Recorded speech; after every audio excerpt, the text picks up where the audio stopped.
Hello and welcome to SNR Tech Bytes. Today we're going to build the energy sword from the Halo video game series.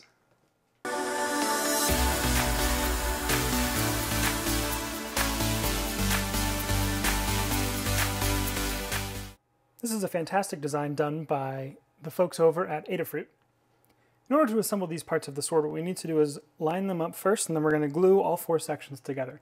We're going to repeat this 4 times. Now it's really important to note that there's actually a number of pieces here, and some of them have a ridge kind of on the inside here. You need to make sure that all of these pieces have a ridge or no ridge, so that the two halves can attach together when we get to that step.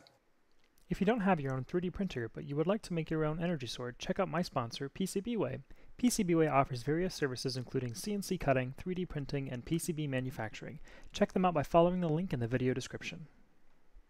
So if you want to make your own sword using PCBWay, simply go to PCBWay's website, go to 3D printing,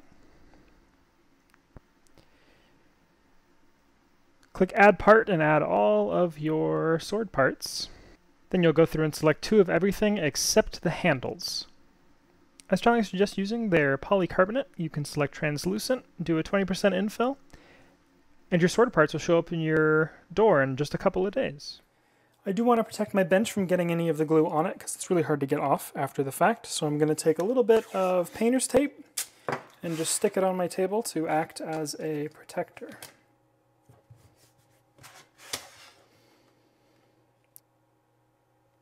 Get the 2 seams lined up as close as you possibly can. Give your glue a little shake. Be careful when opening it so it doesn't explode.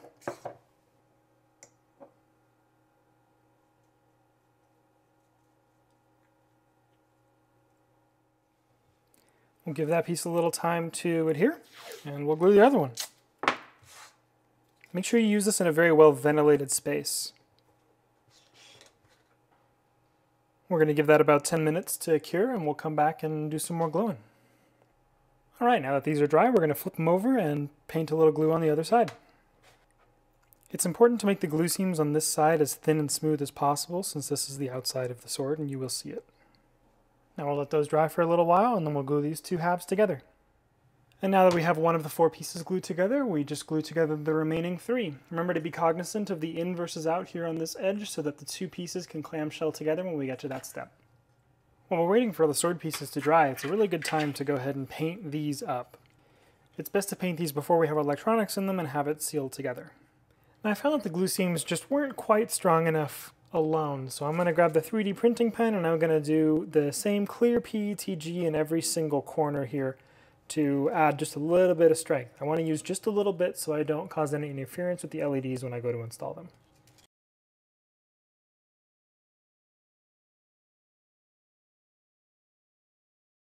Now I'll repeat that on the other 4 and we'll be good to start assembling electronics. Now the first step, and probably the most important one, is take your battery and put it somewhere else. You don't want to accidentally cut the leads on your battery while you're working and cause a short, because these things like to catch fire. We're going to use this JST extension that we got from Adafruit to make the switch for the battery. This is going to act as a physical disconnect between the Adafruit feather and the switch. Now you'll notice I'm using a push button switch. The Adafruit instructions call for a toggle switch, but I like the look of a push button better. I also went ahead and modified the files just a little bit so the push button can fit in right here, right next to where the Adafruit feather sits in. We're going to take this JST extender and we're going to cut it down so there's only about 2 inches of cable on each piece. We'll strip both sides.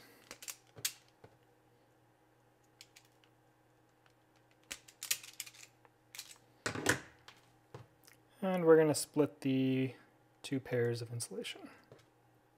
Give all sides a nice twist. We want to solder the positive ends, one end to the normally open pin and one end to the common pin. And then we're going to take the 2 grounds, we're just going to solder them together again. Now in order to make the LED light up, we need to add 2 more cables. We're going to add one on the positive end and one on the negative end of the button itself, and we're going to connect these directly to the Adafruit feather. That way we can have it turn on when the Adafruit's on, and we can also program it to pull the battery and start blinking if the battery's getting low. Be sure to connect red to positive and black to negative. Okay, we're going to go ahead and tin the ground pin and the A0 pin, which is what we're going to connect our positive and negative wires to. Okay, now we need to make the wire harness for our NeoPixels. So we need to connect battery, ground, and pin 6 to a wire harness that'll plug into our NeoPixels. We're going to split all three of those so they're both going to go, including the data line, to each strip of NeoPixels in both sides of the sword.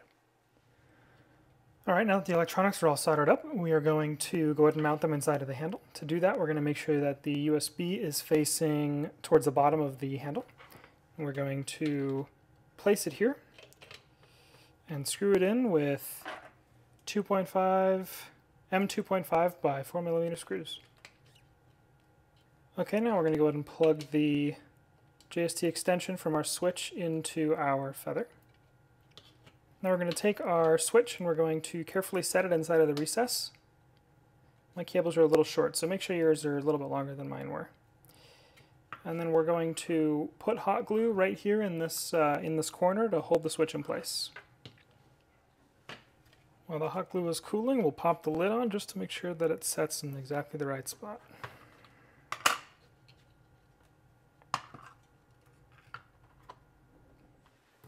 Now that our switch is done, we'll go ahead and grab our battery and make sure the feather boots up.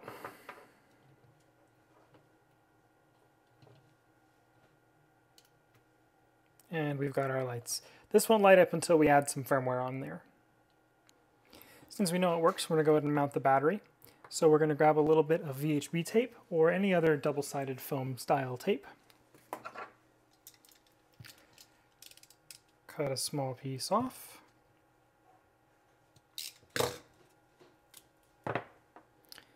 Stick it on the bottom of the battery.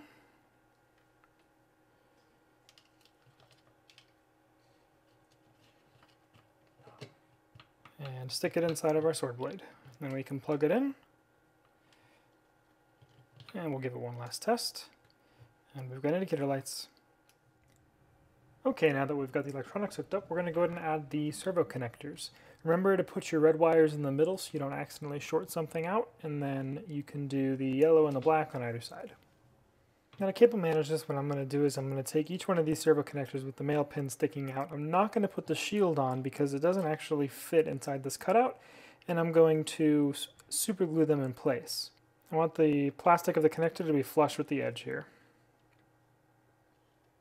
And we'll do the same thing on the other side. Okay, once these are dry, we're going to do a little bit of cable management. And finally, we'll put the top on.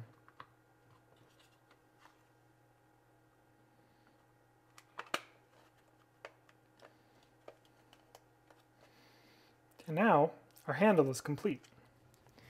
We're going to grab one of our rolls of LEDs here, and we're going to go ahead and unroll it. Now, it's really important to look for the arrow. This is the data direction, so we need to, in this case, we need to unroll the whole thing because the first LED is going to be at the very bottom of this one, and that's the side that we need to connect to the harness. Now we don't need the harnesses that came with it, so we're going to go ahead and cut them off. We'll go ahead and cut the end off as well.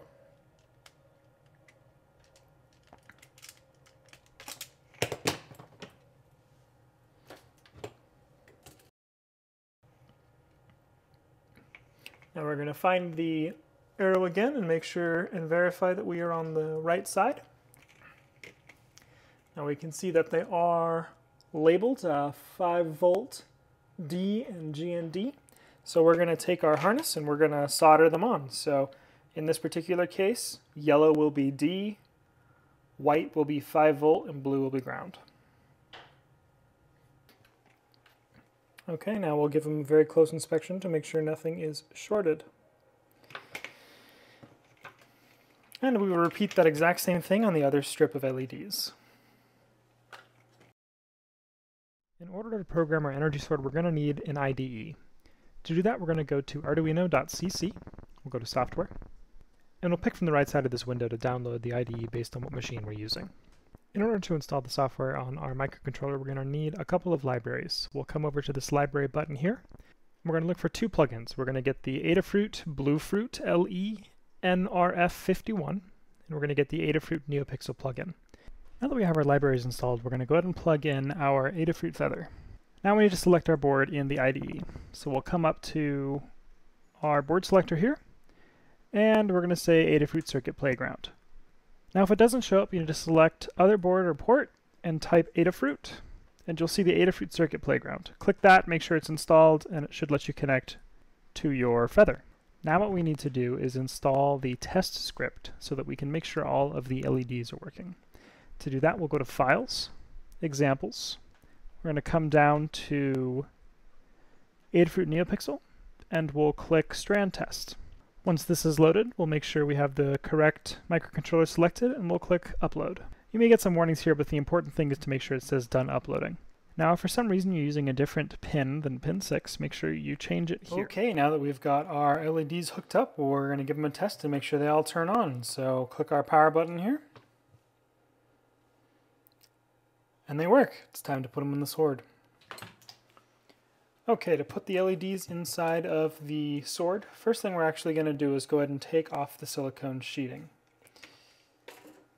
Now we've got just our flexible PCB.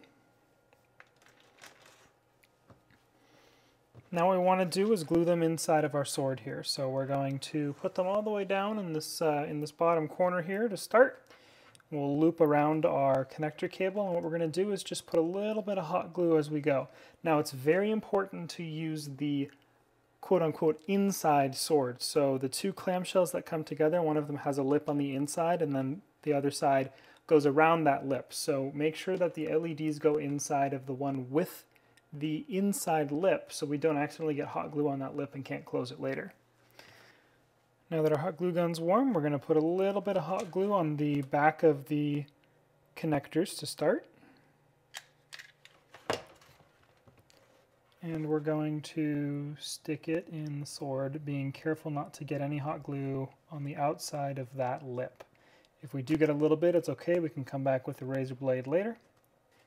Okay, now we're slowly just going to work our way down the edge of the sword. We're just going to put a dab in the corner inside the sword and stick the LEDs down.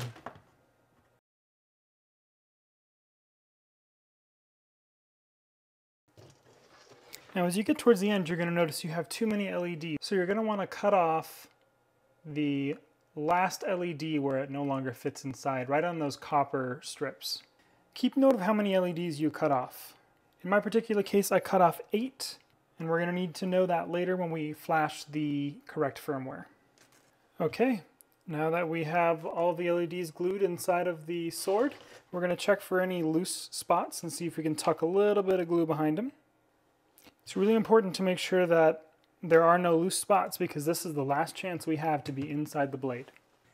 Now before we put the other half of our blade on, we're just going to feel the seam and make sure that there's no glue. If there is, we're going to grab a razor blade to pull it off, or if you can pick it off with your fingers, that's fine too. We just want to make sure there's no protrusions that are going to block the other half of the blade from mating correctly. Once you're happy, grab the other half of your blade and we're going to do a quick test fit just to make sure that it snaps in correctly and there are no issues. As long as that looks good, we're going to pop it in half again.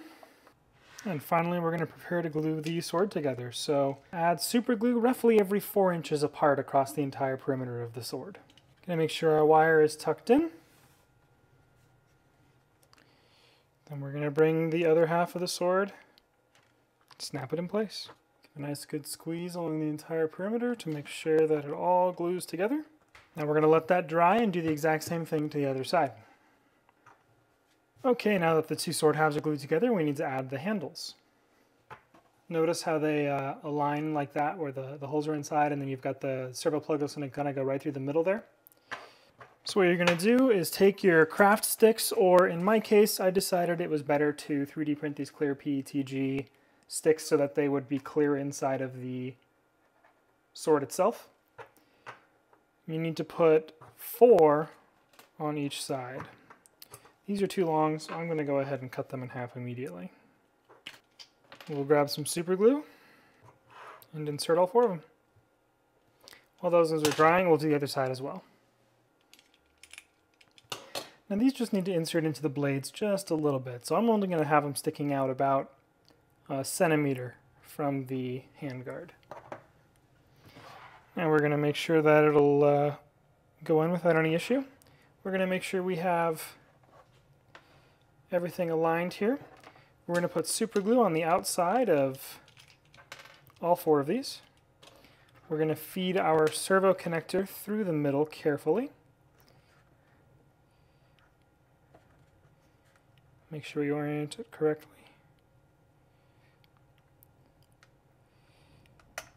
To carefully slide it together. You want to give it a pretty good push at this point in time, because you want to make sure there's no gap in there. You may need to wiggle it back and forth a little bit to really make sure it gets in there all the way.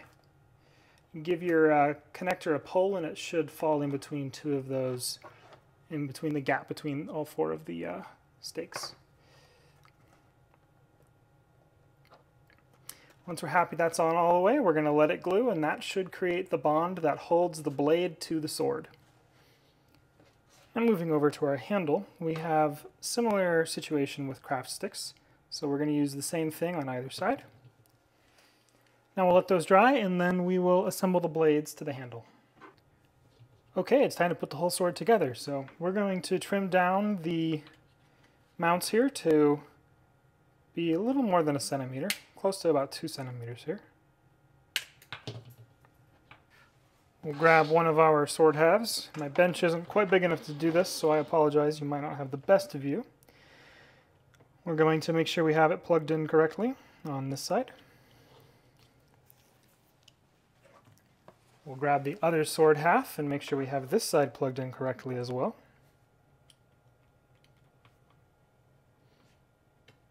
Before we close up our electronics, we'll give it one more test. Looks like it's working great.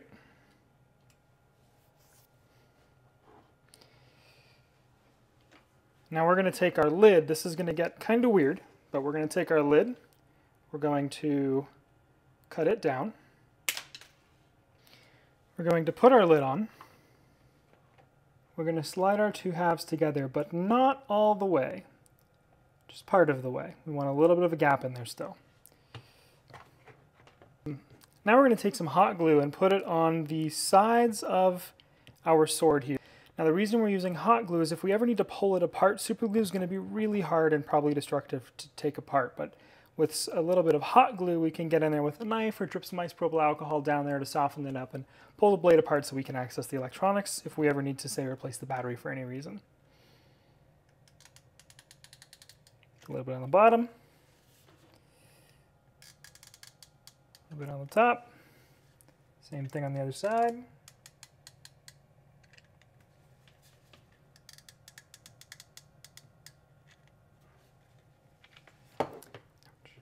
Finally, push everything together. One thing I noticed is the blades are a little bit wobbly here, but they're touching in the middle. So what I am going to do is put just a hint of hot glue in between those 2. Not enough to be visible, but just a little bit to help seal that seam together so it's not quite as wobbly.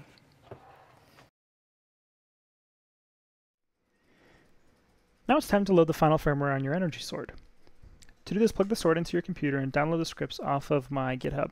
There's going to be 3 files. You're going to have the Feather, Bluefruit, NeoPixel Animation Controller, the Bluefruit config, and the packet parser. Make sure all of these are in the same file on your computer, otherwise Arduino can't read it and upload it properly. Now there's a couple things we need to change here first. At the very top, you're going to have this factory enable, pin number, and num pixels. Factory enable, if you're having issues connecting to Bluetooth, set this to 1. Load the script, connect to Bluetooth, then you can set it back to 0 and reload the script. Otherwise, the sword won't turn on until you connect via Bluetooth. If you're using a different pin than pin 6, make sure you set that here. And finally, we need to define the number of pixels. Now, because we're splitting the data line, we don't need to sum the total number of pixels we have in the entire sword. We need to sum the number of pixels we have in one line. In my particular case, I have 52 pixels on each side. If you're using slightly different LEDs, you may have more or less pixels. Just make sure you count how many there are in one line. Now that we have these settings changed, make sure you have the correct microcontroller selected, and click Upload. In order to use Bluetooth on your sword, open up the Adafruit Bluefruit app, connect to your sword, go to Controller, Control Pad, and you have the 4 numbers on the right. 1 will change between the banished style red coloring and the original blue. 2 will turn on party mode. 3 will turn on rainbow mode. And 4 will turn off all of the LEDs so that you can charge it. Do not leave the LEDs on while you're charging. It drains the battery faster than it is capable of charging. And now your Halo Energy Sword should be complete. Thanks for watching, and until next time, don't get lost in the noise.